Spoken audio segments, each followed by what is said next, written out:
Hi, my name is Kara Todd, and I work in the Assessment Development Office at OSPI. And welcome to the first in a series of trainings about the GTSA. Today's is about an overview of the GTSA document itself. I'm joined by a couple colleagues here from OSPI. I'm going to let them introduce themselves to you. Tony? Hi, I'm Tony Wheeler, the alternate assessment coordinator for OSPI. I run the WAAIM, but I also do a lot around the GTSA and non-standard accommodation requests and stuff like that. Christopher? Thank you, Tony and Kara. Christopher Hansrick, Director of Assessment Operations, and I work closely with Kara and Tony. So welcome, everyone. Great to see you all. Yes.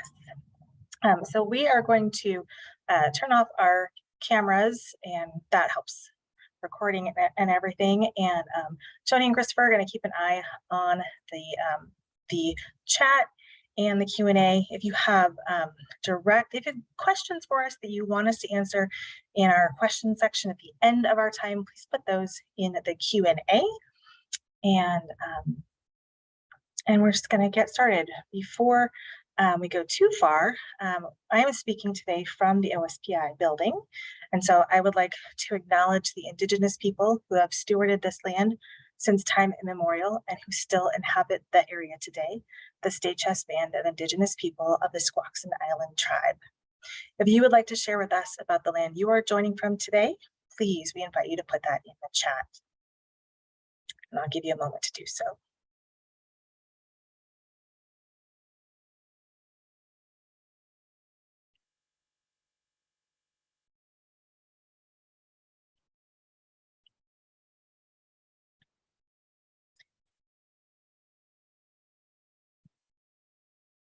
Oh, thank you so much. I'm so glad that people are coming from all over. Thank you so much. So this is the first in a series of trainings. Links to register for the later trainings are available in the flyer or email you learned about this training from. They're also listed on the webinars and training page of the WCAP portal. Today's episode is being recorded and will be available on OSPI's YouTube channel for later viewing. We have also made this training a class in PD Enroller. It is event 146614. It'll take about 7 to 10 days for us to get the recording posted in these various places, and I'll share a little bit more about this towards the end of our time together today. Here's our high-level agenda for this introduction to the document. I'll show you where to find it. We're going to spend some time walking through it, and I'll make some connections to TIDE, which is the vendor system where lots of these, if you want these adjusted, where that needs to be done. Again, if you have questions for us, please put them in the Q&A box.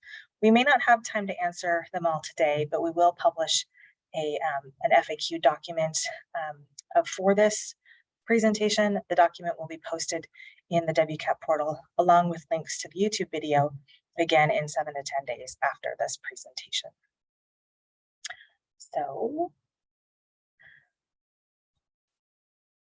first thing is where to find the GTSA. The GTSA is posted on the WCAP portal. And so first I'm going to explain it, and then I'm going to show it to you.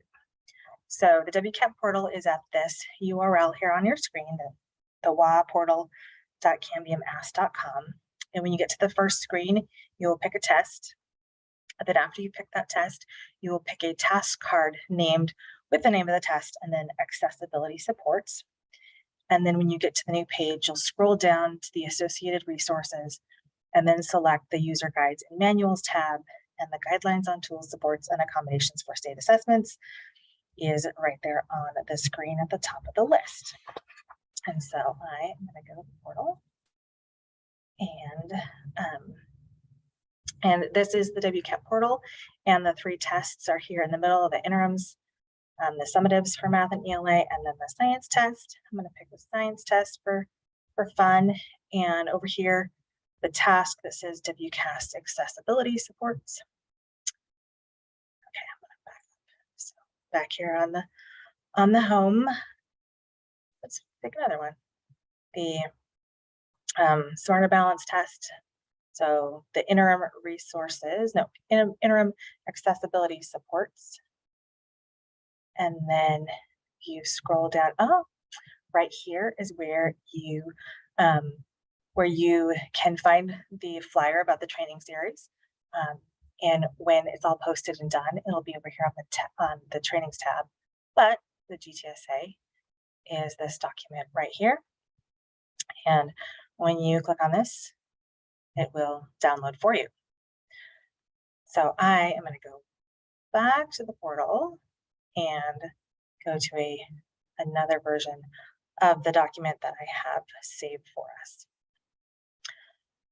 So the full title of the document is the Guidelines on Tools, Supports, and Accommodations for State Assessments. Within the document itself, we call it the guidelines, and in all other documents, we call it the GTSA.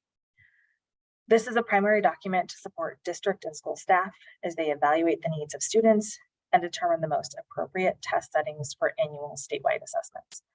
There are 3 different levels of settings or features: the tools, the supports, and the accommodations. And we will discuss those in a bit. The online testing systems discussed in the GTSA are the systems used only for our statewide general ELA math and science tests. Those are the Smarter Balanced tests and the WCAS. The waAIM and WIDA assessments use different platforms and have other documents specific to those platforms. The other big thing to note on the cover page is the school year. This document is updated annually, so please be sure to download a new version each August. Okay. The next page is our What's New page. Here we are summarizing the biggest changes in the features or settings from year to year.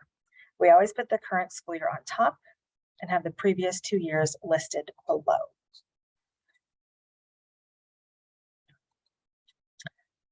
Page 3 is the revision log.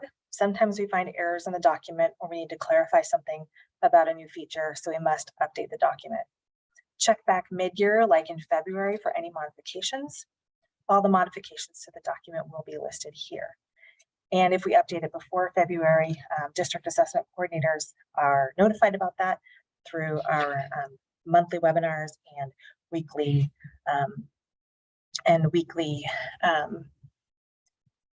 emails from the assessment operations office. And so you will find, so if there's updates, that's the channel where you'll get the information from. And this, the tables on page 4 and 5 have links, hyperlinks, and they'll jump to pages in the document, which I kind of love. I have altered this document to just this page to help you understand the structure, because there's a lot here. There is a whole lot here, but the core of the document is these 4 sections in the middle that I've highlighted in green. These are about the actual test settings, about the actual features themselves, and we will spend a chunk of time here. The yellow highlighted section at the beginning is what we consider introductory information. The headings for those sections speak pretty well. We have the what's new, revision log, we're on the table of contents. We have a page that actually describes the structure of the document, kind of like what we're going through today. There's a whole page of acronyms, because we're a state agency, we love acronyms. And then there's an introduction that has some really good information. We really encourage you to read through these pages each year to reorient yourself to the purposes and uses of the GTSA. And so they're good, but we're not going to spend a ton of time there. And then the pink sections at the end are definitely extra resources, and Appendix B explains about the non-standard accommodation request process that Tony briefly mentioned in her introduction. There's a huge frequently asked questions section for Appendix D. It's broken into 4 sections, kind of categorized the sections together. So a whole set of questions about multilingual learners is together, a whole section about students with disabilities is together. I recommend that you check this section before contacting folks in your leadership or at OSPI with questions. because this is where many of us, me for sure, go to find an answer to those common questions, is to this document, and then that's what I'll send out as the answer. So that's a really great one to make yourself familiar with when you get into the document. My favorite new answer to a question is question number 10, and we updated that this year, and it talks about, let's see if I can get there. So here's the section, question number 10. What is the difference between an item, a stimuli, and a passage? That matters when you're picking lots of designated supports and accommodations, and it's a question we get asked frequently, so we really buffed up the answer to this one this year. So I highly recommend spending some quality time in that section.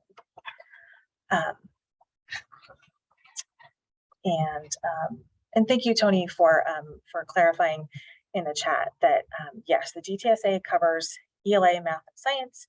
We just have it linked from 3 different places on the portal because other places on those pages have links to other things.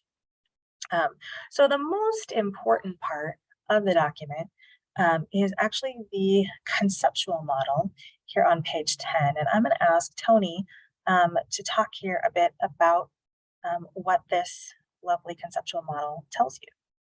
So Tony. Thank you, Kara. So this conceptual model really outlines the 3 different tiers of supports that are available. It'll identify quickly who those supports are available to. And also it presents all of the tools, supports, or accommodations available in either an embedded or non-embedded. So once we get further into the document, you will see table upon table upon table. And if you're anything like me, I get lost in tables a lot.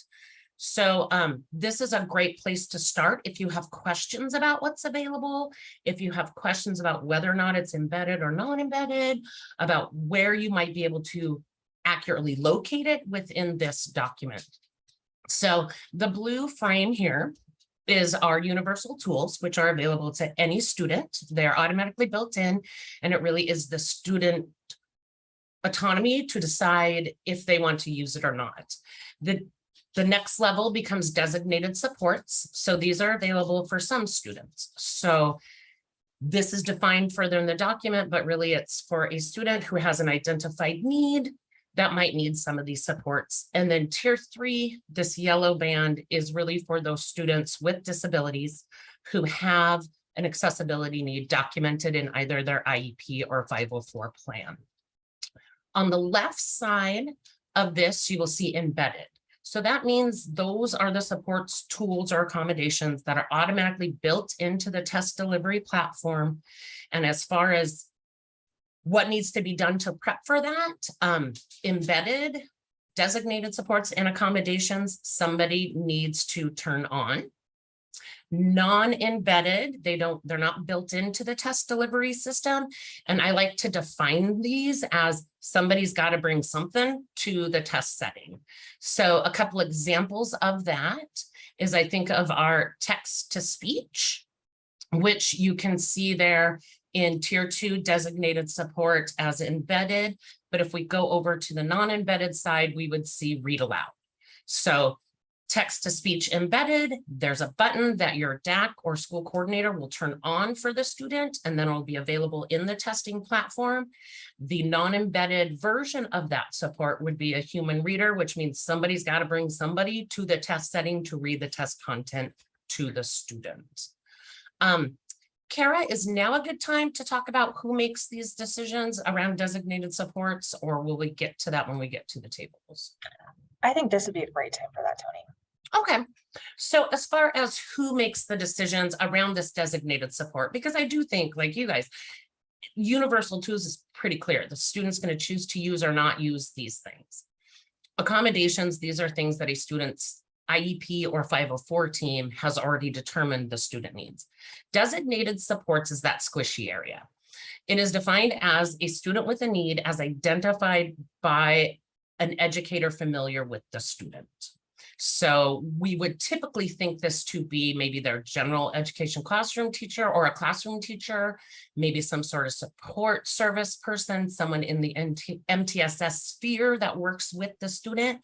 It shouldn't be, and I love my lunch ladies, but this is not something a lunch lady decides, right? It's got to be somebody familiar with the student.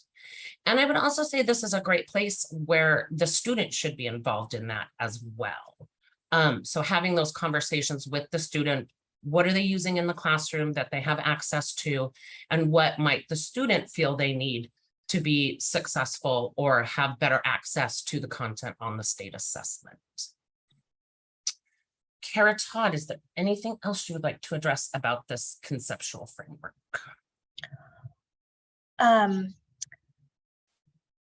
I think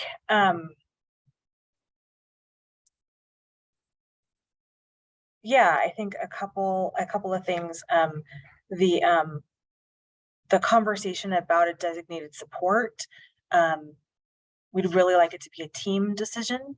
We're going to talk about this more in the other 3 episodes of our series, but we definitely don't want it to be one person saying we need this and then it getting turned on, and then like the next school year the student not getting the support. We want it to be consistent, especially if the student feels like it is a benefit to them.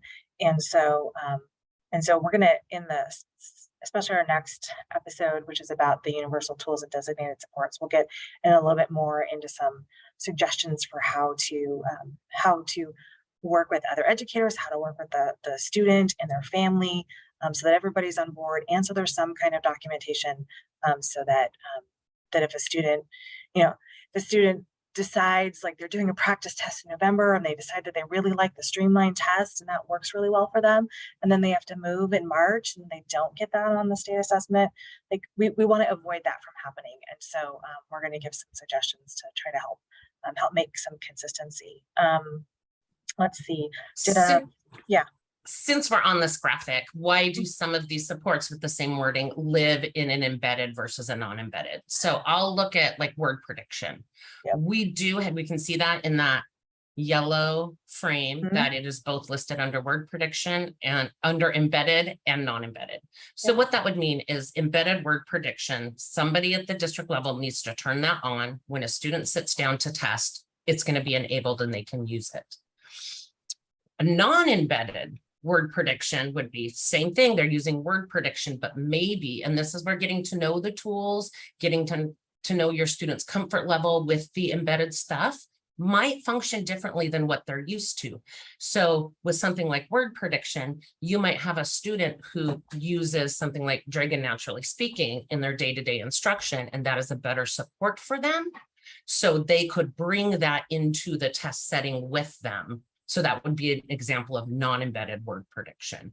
Same thing with text to speech. So we have an embedded version, but a student might work better with their own screen reader version, which would be more of a non-embedded solution.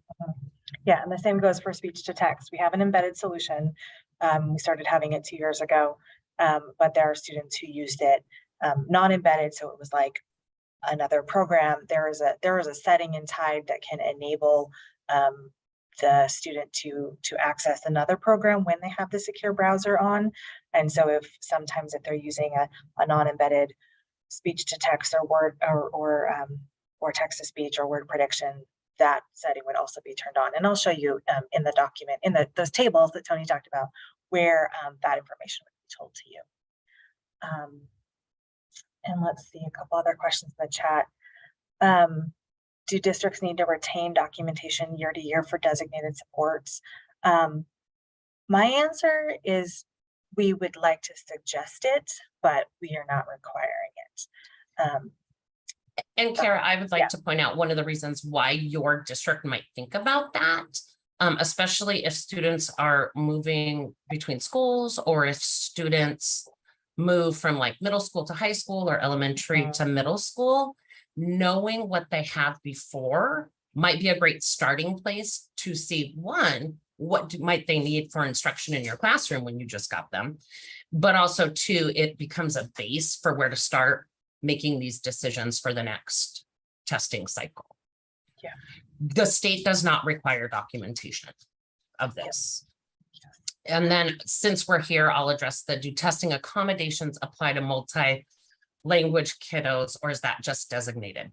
Most of the things that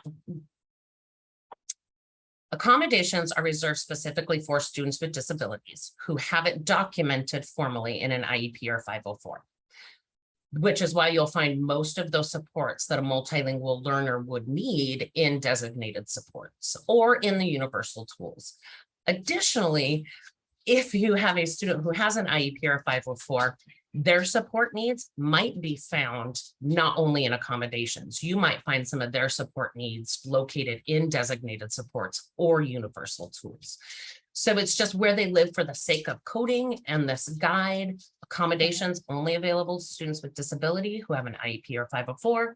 Designated supports could be for any student with an identified need, with an IEP, without an IEP, a multilingual learner, a never multilingual learner, just any student who has an access need or some sort of need or support. And then universal tools driven by the student in real time during the test. Great. Okay, I'm looking at the time and I do think we need to move on, Tony. Yeah. So can you talk about this page real quick? Yes. So what you will not find in the GTSA is information related to the alternate assessment, the WAAIM, nor the WIDA access. And that is because those are two assessments. One, the alternate assessment is just a different beast entirely, and there's really not a lot that can't be done for the alternate assessment based on the students we're working with. So it would be too much and too overwhelming to include in this document.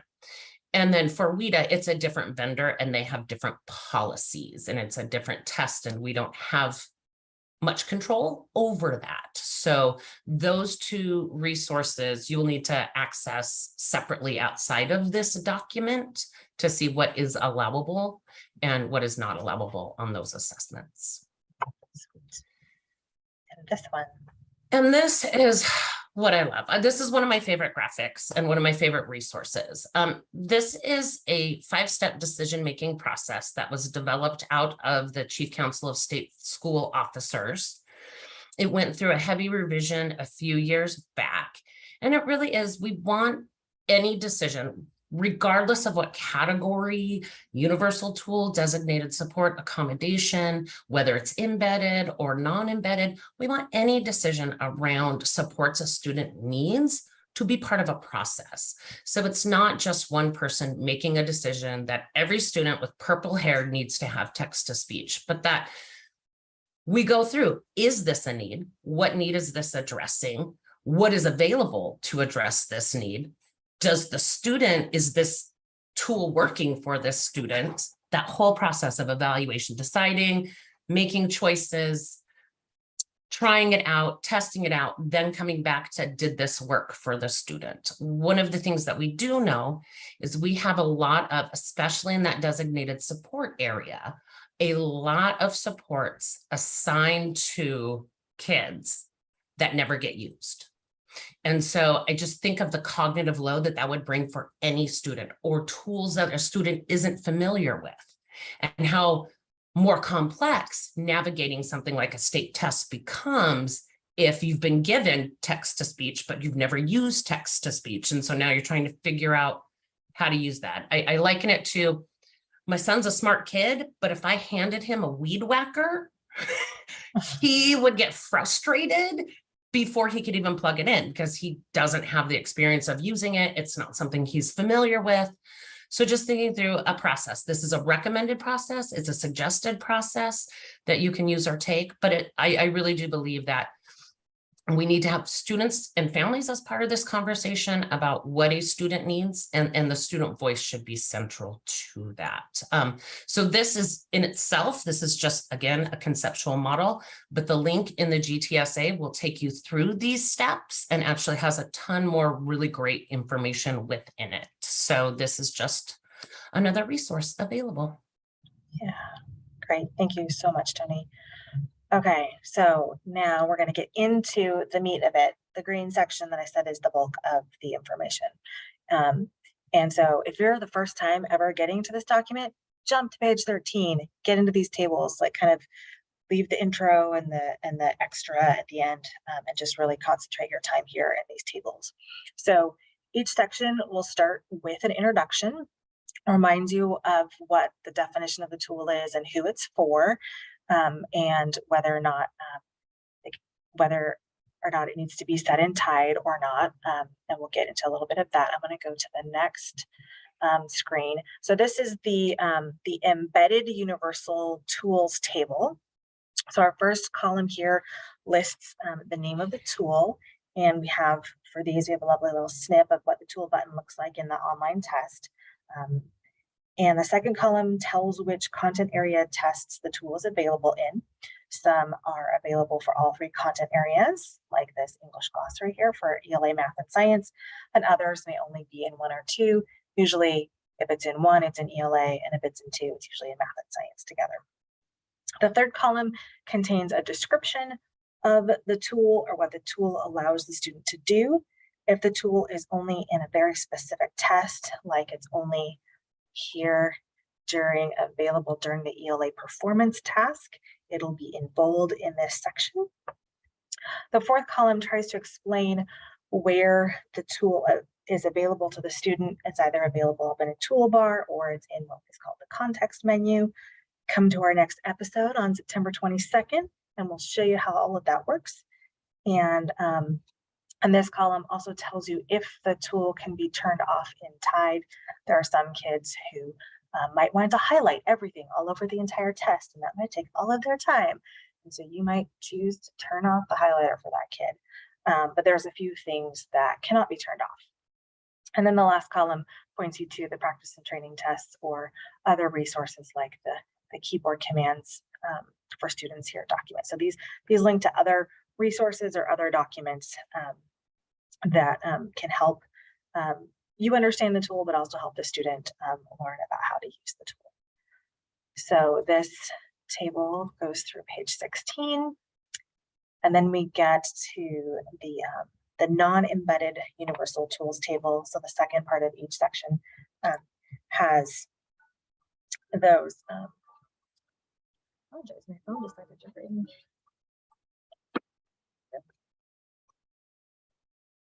About that.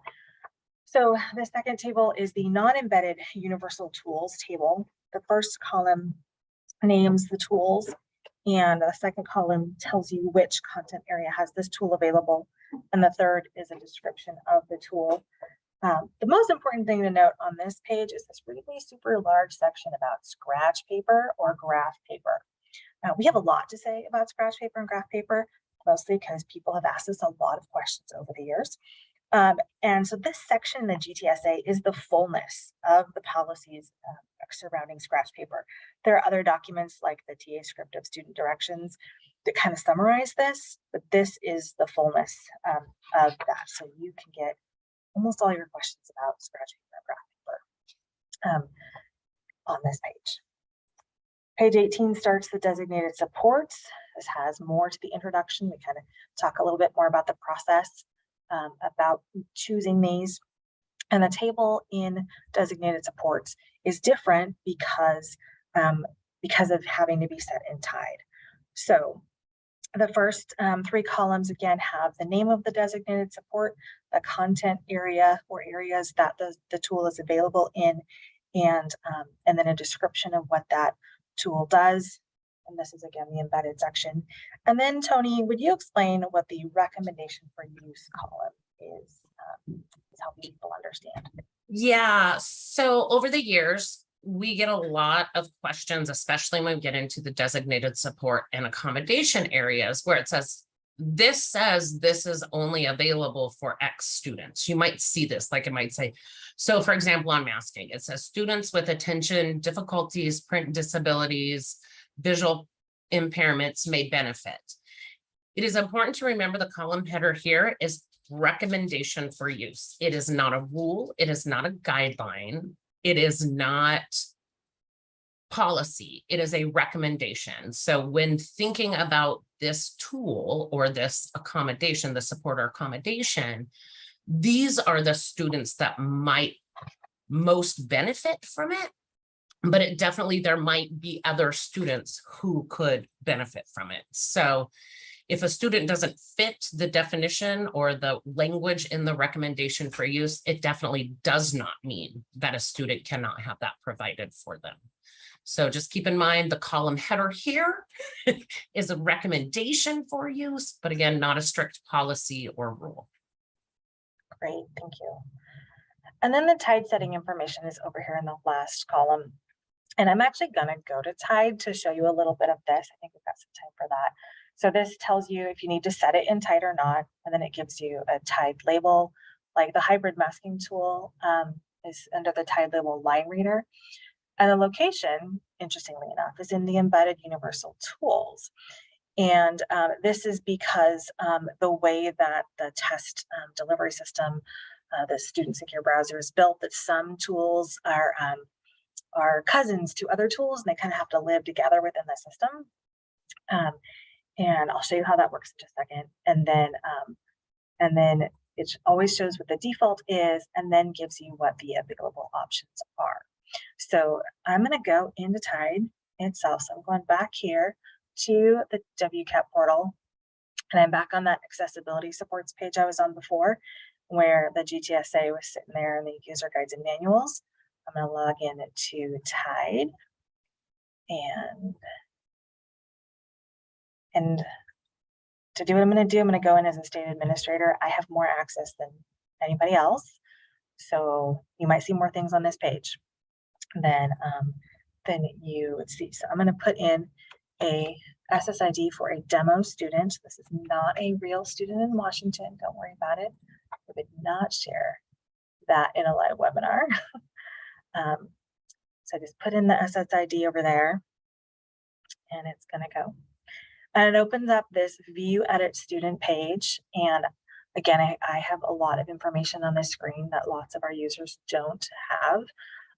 But this student, I'm going to close all these little things so we can show you. Kara, could you quickly talk about which user roles have the power to set settings in Tide? Yes. So if you have a DC role, like the district coordinator, the DA role, it's also a district level role. Those folks can set the settings for any student in their school district.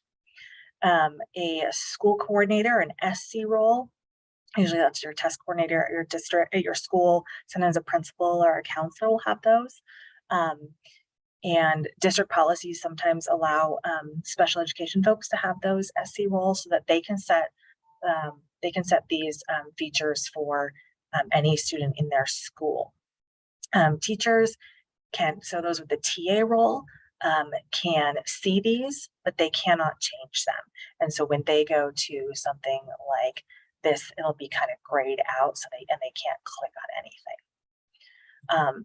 So this, I'm going to show you how you could do it for an individual student. There are ways to do file uploads to make these happen for lots of students. And again, a DA or a DC can do that for their whole district. An SC can do that for their whole school. But notice that we have the universal tools embedded. We have these 6 little sections right here really mirror the way that we have things in the document, the tables in the document, except for the online browse settings and the non-embedded accommodations are switched here at Tide. But when you open up, this is all of the universal tools. Here is the, this is the tool name over here, the Tide label. And then this is the section that it's in. So in the GTSA, when we were looking at the location of embedded universal tools, here in Tide, my location here is the universal tools embedded. And then we've got the names of the tools in alphabetical order. This matches what is in the GTSA. And we were looking at, let's see, we're looking at the hybrid masking tool, and it's in the line reader. So I'm going to go to the line reader. And right now it says on, but if I click this, I can turn it off. So so on is a universal tool, that's the default. But the designated support is the hybrid masking tool, and I would just click that to change it. If anything just has an on off, you can just click the toggles. And for most students, we would leave all of these on. And especially the English glossary, please leave the English glossary on. But it might be that the highlighter, again, if a kid's going to get super distracted by that, you might want to do that. I once watched a kid strike through every wrong answer after he'd completed the test. So if you've got a kid who's doing that in the practice and training test, you might think about this. Another designated support that lives in this area is the Zoom. So when you want a really big Zoom level, it's down here below this designated support row. And then you would just save the settings. It's going to save it for me. It's thinking about it. And then each of the other sets of tools live further in here. And there's some things like presentation's a big one. We've got, again, this is the way that things are just set. The accommodation for Braille, for online Braille, sits here. And like in math, you've got the online Braille, but the designated support of the Spanish translated test. This is just the way that the online delivery system was set up, and so they that's why we kind of have this last column over here. The Tide settings information is kind of your decoder ring for when you were looking at Tide. And then the non-embedded supports are this big, huge drop-down menu, and you just pick as many as the kid needs. And you can just click as many of those or go back to the none. So I just wanted to show that as we were on this page to kind of explain what that last column is about.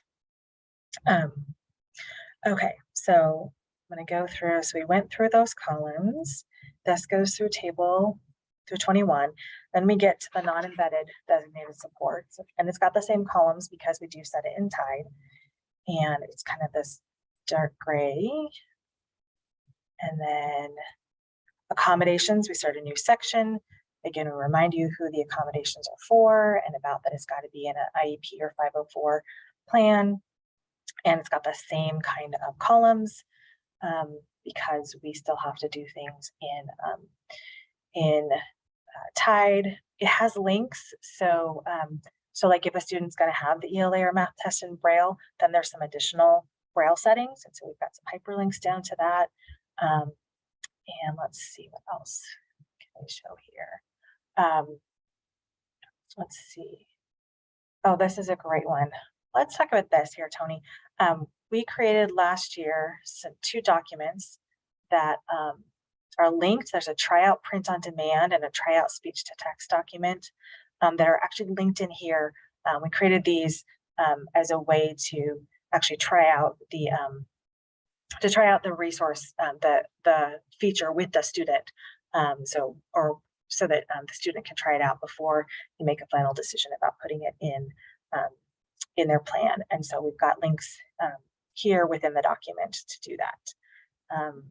Tony, did you want to say anything about those documents? I think I was just going to reinforce this idea of if you come to whether it's a universal tool designated support or an accommodation and it's embedded, that really trying out what's available in the tests through embedded is really important because it may not function how you think it's going to function, or it might function a little bit differently.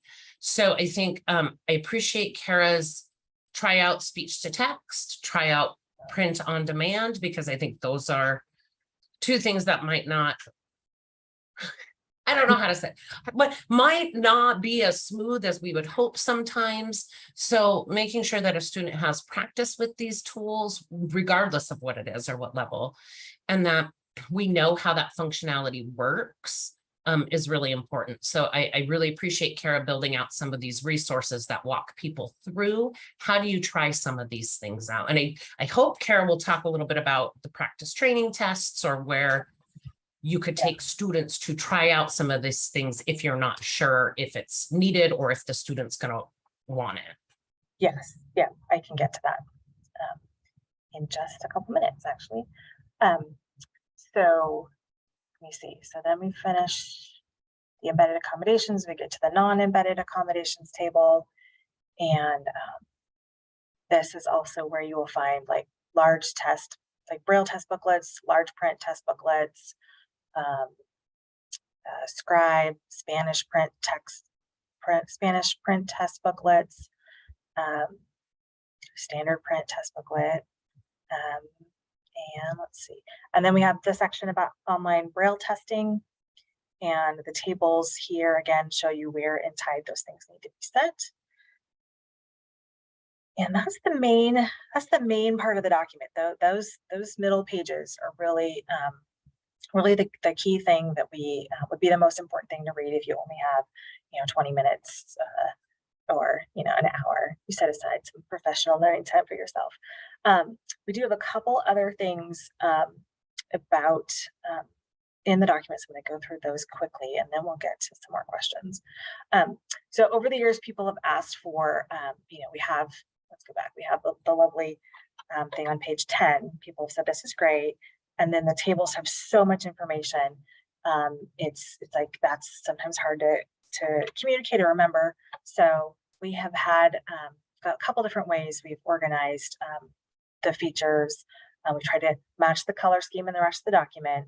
So here we have math and then ELA and science listed with the tools, and we've got some like, this one's only in the full ride, this one's only in the full ride, or periodic table is only in grades 8 and 11. So that's kind of a 2-pager if you need to, take it quickly with you to a meeting. Another one is just a 1-pager about the tools available for each assessment. So if you prefer a 1-pager, and then this one, our IEP tied crosswalk. Tony, would you share a little bit about this page? Sure. I came from the classroom too, and when I started working in state testing was fascinating how everybody wanted to call like a similar support something new and different because they wanted to be the only one. And I'm like, audio, read aloud, text to speech, it's all the same type of support, right? It's all providing rendered spoken content, written content in a spoken version to a student. It's the same support. What we call it might just depend on the vendor. So this is here, and I don't know that it's only specific to accommodations, but what we've tried to do is think of the supports that we have listed in the GTSA and think about what other things those might be typically referred to or called, whether that's in your instructional content materials, whether that's in your IEP, whether that's in your IEP system, whether that's just in the language of which you're speaking locally, right? So trying to provide that crosswalk between this might be what it's called in this document, even though you know it by something else. And if you have suggestions for this, we are always willing to take suggestions. And I wouldn't be sad if it became 2 pages if it got you guys more information. So let's see. And then we've got that non-standard accommodation request process. This is if it's not in the GTSA, if it hasn't been, is not in there, but the kid needs it, you can make a request. And there's a whole process for that. And we'll talk about that more in episode 3. And then again, I talked about our frequently asked questions, lots of great questions. Number 10, my favorite. And then a glossary and some references to some other documents. And then we have some other documents that are referenced in the manual. So that CCSSO accessibility manual, that tryout speech to text, and tryout print on demand. So some more information about how to find those, because sometimes hyperlinks are not all our friends. And so those round out the end of the document. And I am going to go, let's see. I want to go back to the PowerPoint because I'm going to go back to the PowerPoint because I do want to give you guys a couple big takeaways, and then we'll get to more questions. So did the walkthrough, we talked about tide a little bit. Okay, so here's some big takeaways we'd like you to take. The GTSA is updated and published annually. Check for the new school year version each August, and at least check each February for updates. And we always communicate this to district assessment coordinators when we give them updates about new versions of things posted to the WCAP portal. Second, the main section of the document is in the middle. Those universal tools are automatically available for all students. Designated supports can be chosen for some students, and accommodations can be chosen for students per their IEP or 504 plan. And the tables in the middle sections of the document contain descriptions of the features, suggestions for who the feature might be useful for, and where to look in TIDE if a feature will be changed from the default for a particular student. And third, Tony has said it many, many times, but any changes away from these default features should and must be made at the individual student level. Ideally, we would like student and family input, and for the student to try the features in a practice or training test first. And the process should be student-centered and about making sure the student has access to the test content that works for them. And I will, yes, students who have IEP or 504 plans can also have designated supports, and those might be some of the kids that also have some of the universal tools turned off because those might be too distracting for them. So, and students who have designated supports, it could be part of the plan to adjust some of their universal tools as well. So,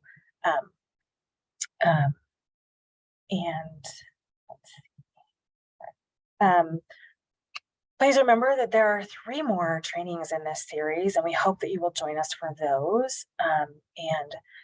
We are recording all of them, and we're going to dive deeper into these features. And I love your questions because that's going to help us know what you guys are wondering, so that we can actually really dive in and answer those questions in the next 3 series.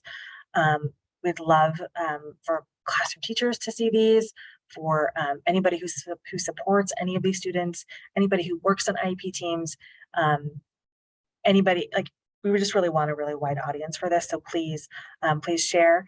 And just before we got started, my support staff got all 4 of these in PD Enroller. And so I've got the event numbers there for you. They are available publicly. So you can sign up for those. You can get a free clock hour from OSPI for attending or for watching the video later. And we're going to leave these PD Enroller classes open through the end of December. And so if somebody catches us on episode 4 and is like, oh, I need to catch up, I want to watch those other ones, you'll be able to access the YouTube videos through the PD Enroller event and get clock hours for watching it and completing the evaluation for that. And so we'll have those available in PD Enroller. We will also be posting the links to them in the WCAP portal. I'll show you that in a minute. Yeah, and so we so some of the questions we may not get to in too deep in the next 10 minutes, but thank you, and we come back to the ones later on, and we will try to do our best to get to them in the future events. I'm ready for the ones in today though, Karaton. Okay, you go for it. So the first question that I see here is there a deadline for special accommodation requests, or can we submit them at any point that we encounter them? I think we post a mid-January due date only because we need to be able to sometimes vet these through different groups to come up with our decision around whether or not we will allow it. And these shouldn't be last minute decisions for a student, like the day before testing. Oh, hey, I think we might want to ask for this. So we want it to be thoughtful. So we post, I think, a mid-January date, but in all honesty, we will review the request whenever we get the request.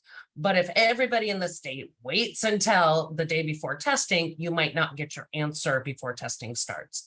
We also want to make sure that whatever that request is, has time to be used with the student or other people trained if it involves that. So we aim for mid-January, but we will review and provide a response whenever they come.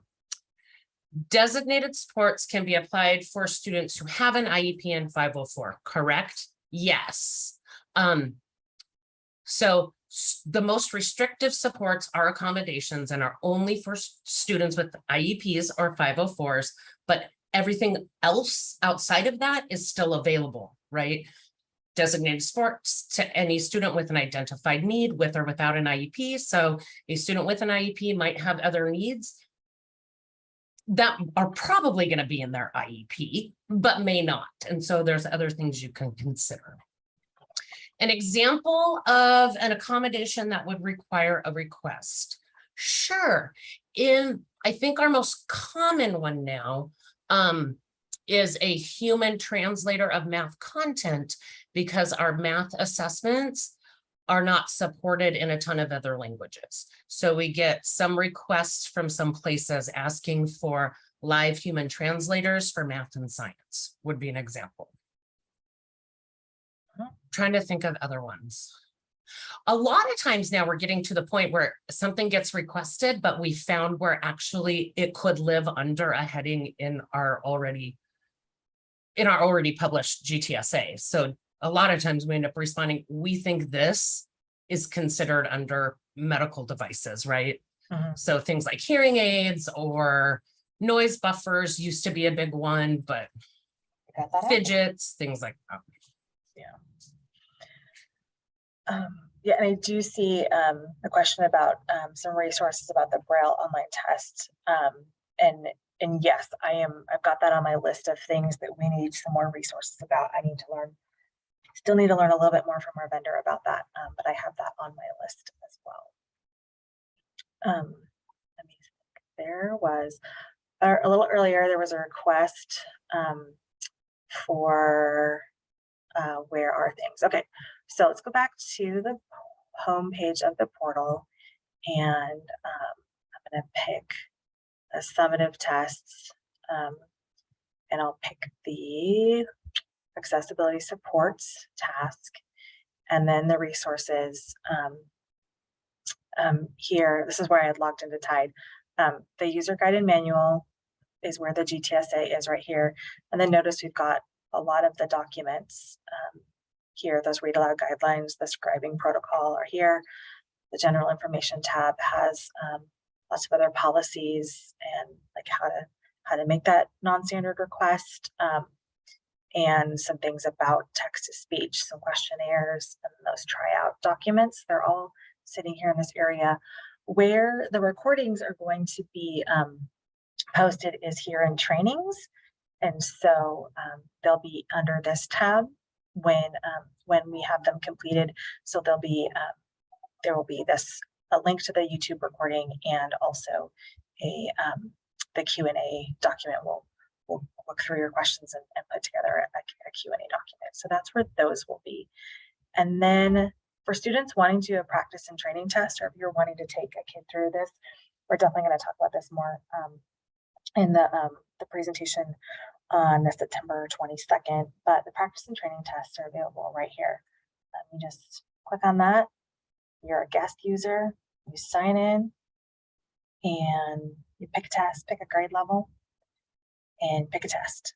And this is going to get a little update by the time we have the webinar on the 22nd of September, but you can just pick a test in here, and let's do a math training test.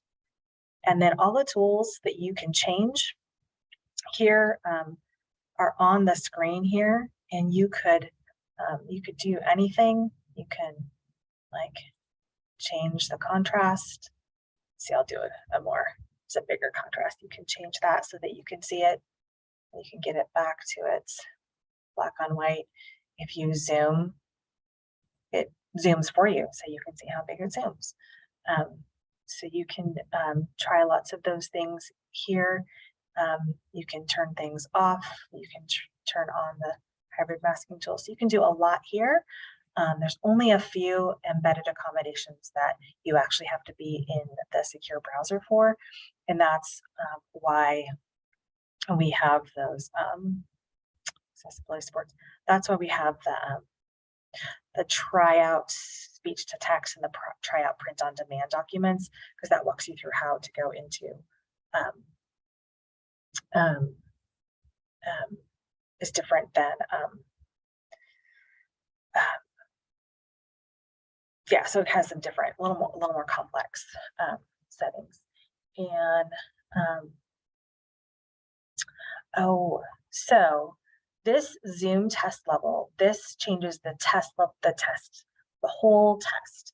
And so so if you change the Zoom test level in here, or if it gets changed in Tide, then that's what that'll be the default for the kids test.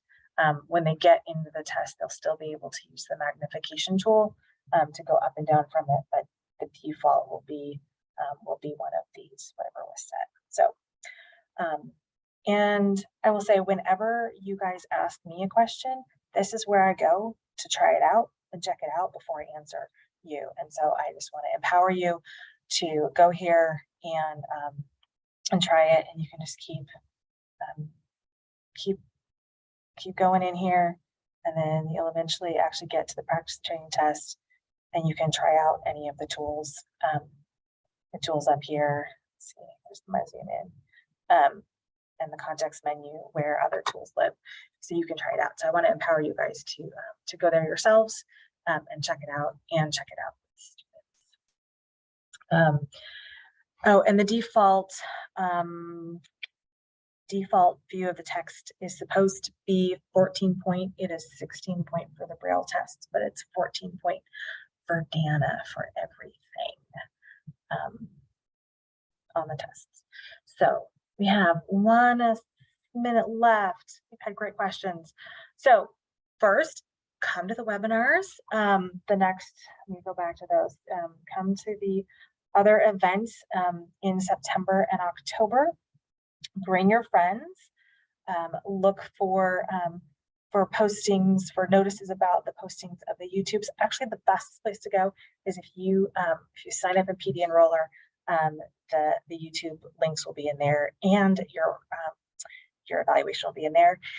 And please, if you have questions after watching these presentations, please follow your district and schools communication protocol for teachers and school coordinators to contact their district coordinators or special ed directors.